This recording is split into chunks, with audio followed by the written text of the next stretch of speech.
जब मथुरा के राजा कंस को आकाशवाणी के द्वारा यह पता चला कि उसकी बहन देवकी की 8वीं संतान उसकी मृत्यु का कारण बनेगी, तो कंस ने देवकी और उसके पति वसुदेव को जेल में डाल दिया और एक एक करके उनके 7 पुत्रों की जन्म होते ही हत्या कर दी। लेकिन चमत्कारिक रूप से उनका 8वां पुत्र यानी श्री कृष्ण जन्म के बाद गोकुल में बाबा नंद और मैया यशोदा के घर पहुंच गया था।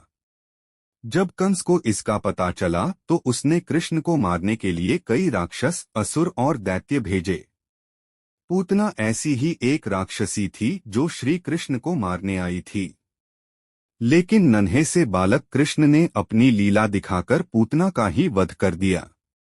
श्री कृष्ण के जन्म और उनके गोकुल में होने की खबर मिलने के बाद कंस हर जगह ढूंढ ढूंढ कर नवजात शिशुओं की हत्या करवाने लगा, ताकि अगर किसी ने कृष्ण को छुपा कर रखा हो तो भी वह बचे नहीं।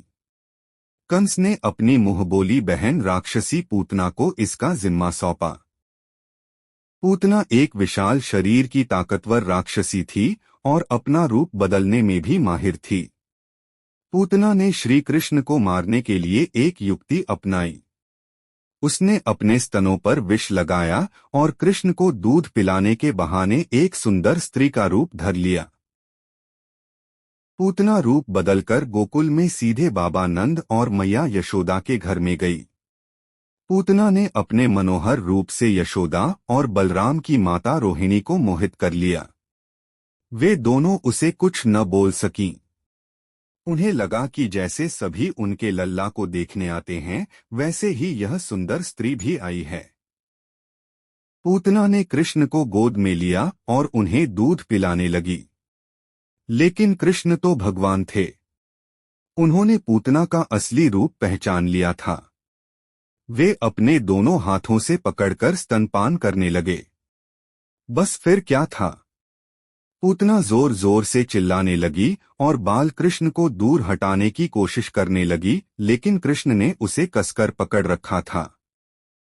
भयभीत होकर पूतना अपने असली रूप में आ गई और चिल्लाते हुए आकाश में उड़ने लगी। उसका यह रूप देखकर सारे गोकुल निवासी घबरा गए। दर्द से चिल्लाते हुए अंततः पूतना जोर से नीचे धरती पर गिर गई। नंद, यशोदा और रोहिणी दौड़कर उसके पास आए और देखा कि कृष्ण अभी भी पूतना का स्तनपान कर रहे थे। मैया यशोदा ने झट से अपने लल्ला को उठाया, गले से लगा लिया। वे सब जान गए कि कृष्ण ने एक और राक्षस का वध कर दिया है। धरती पर पड़ा पूतना का शरीर इतना विशालकाय था कि गोकुल के लोगों के मन में यह प्रश्न उठा कि उसका अंतिम संस्कार कैसे किया जाए। जब राक्षसी का अंतिम संस्कार किया गया तो उसके शरीर से चंदन की भीनी खुशबू आने लगी। इस घटना का वर्णन भागवत पुराण में किया गया है। भगवान कृष्ण को स्तनपान करा के मृत्यु प्राप्त करने वाली पूतना राक्षसी को उसके अंत के बाद मुक्ति मिल गई।